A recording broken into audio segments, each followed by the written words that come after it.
Guys, अगर आप चाहते हो 1.5 लाख के बजट में एक गेमिंग पीसी बिल्ड करना जिसमें हाई FPS गेमिंग हो जाए, तो ये बिल्ड आपके लिए काफ़ी वैल्यू फॉर मनी हो सकता है।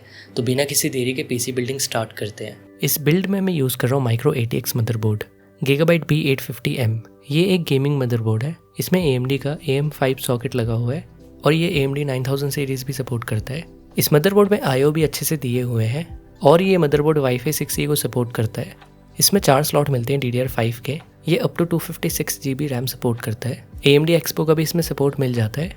NVMe M.2 के लिए भी इसमें 2 स्लॉट है, Gen 4 और Gen 5। स्टोरेज के लिए मैं इसमें 1 TB का ORS Gen 4 NVMe यूज़ कर रहा हूँ। इसके साथ एक हीट सिंक भी मिला है कूलिंग के लिए, जिसको खुद से लगाना पड़ेगा। हीट सिंक के टॉप और बॉटम दोनों साइड थर्मल पैड लगाए। इस बिल्ड में मैं Corsair Vengeance के 16 GB के 2 रैम स्टिक लगा रहा हूँ, DDR550 200 MHz के।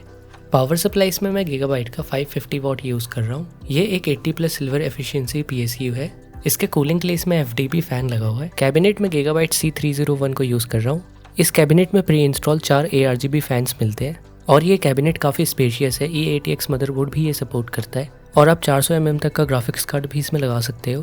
ग्राफिक्स कार्ड की अगर बात करें तो इस बिल्ड में मैं Gigabyte Radeon RX 9060 XT को यूज़ कर रहा हूँ।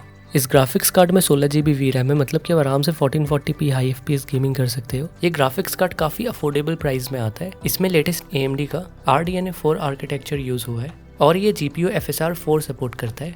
CPU में इसमें AMD Ryzen 7 9700X यूज़ कर रहा हूँ। इस CPU में 8 कोर और 16 थ्रेड्स हैं और इसमें केवल P कोर है, E कोर नहीं है।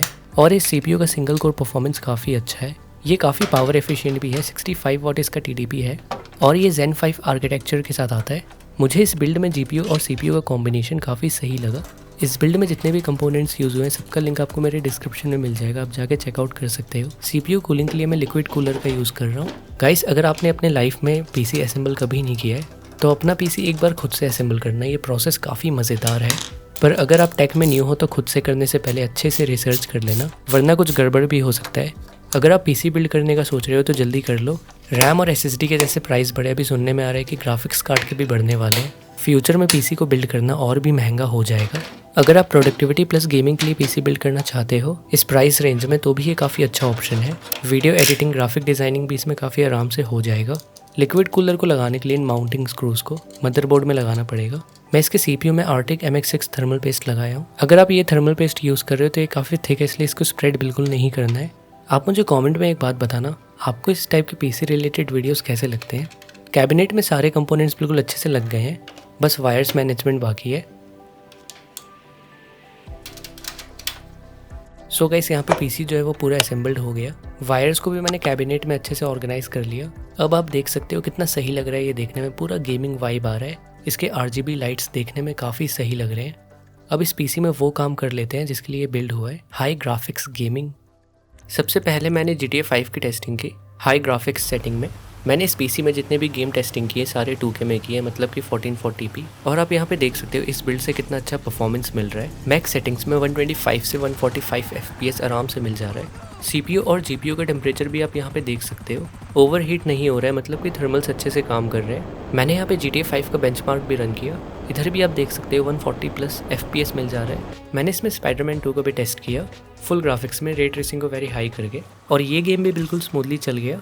स्पाइडरमैन 2 में भी एवरेज 130 FPS मिल जा रहा है। सभी गेम को मैंने ऑलमोस्ट 1 घंटे तक खेल के टेस्ट किया और कहीं पे भी अचानक से FPS ड्रॉप नहीं हुआ। मैंने इसमें Forza Horizon 6 को भी टेस्ट किया। ये गेम अभी रिसेंटली रिलीज़ हुआ है। इस गेम में एक्सट्रीम प्लस RT प्रीसेट में एवरेज 70 FPS मिल जा रहा है। ये गेम AMD FSR 4.1.1 को सपोर्ट करता है। इस गेम के ग्राफिक्स आप देख सकते हो कितने सही लग रहे हैं, कहीं पे भी फ्रेम ड्रॉप नहीं हो रहा है। इस गेम का मैंने बेंचमार्क टेस्ट किया, 62 FPS आया हाई सेटिंग्स में।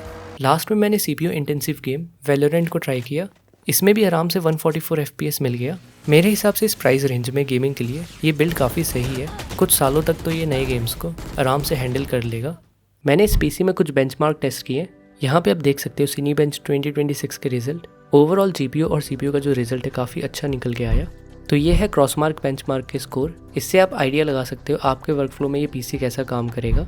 मैंने इसमें ब्लेंडर बेंचमार्क भी लिया जिससे आपको आइडिया लग जाए इस सिस्टम में ब्लेंडर कैसा काम करेगा। मैंने क्रिस्टल डिस्मार्क में NVMe की स्पीड टेस्ट की, आप रिजल्ट्स देख सकते हो। ओवरऑल ये AMD बिल्ड काफ़ी अच्छा है इस प्राइस रेंज के हिसाब से।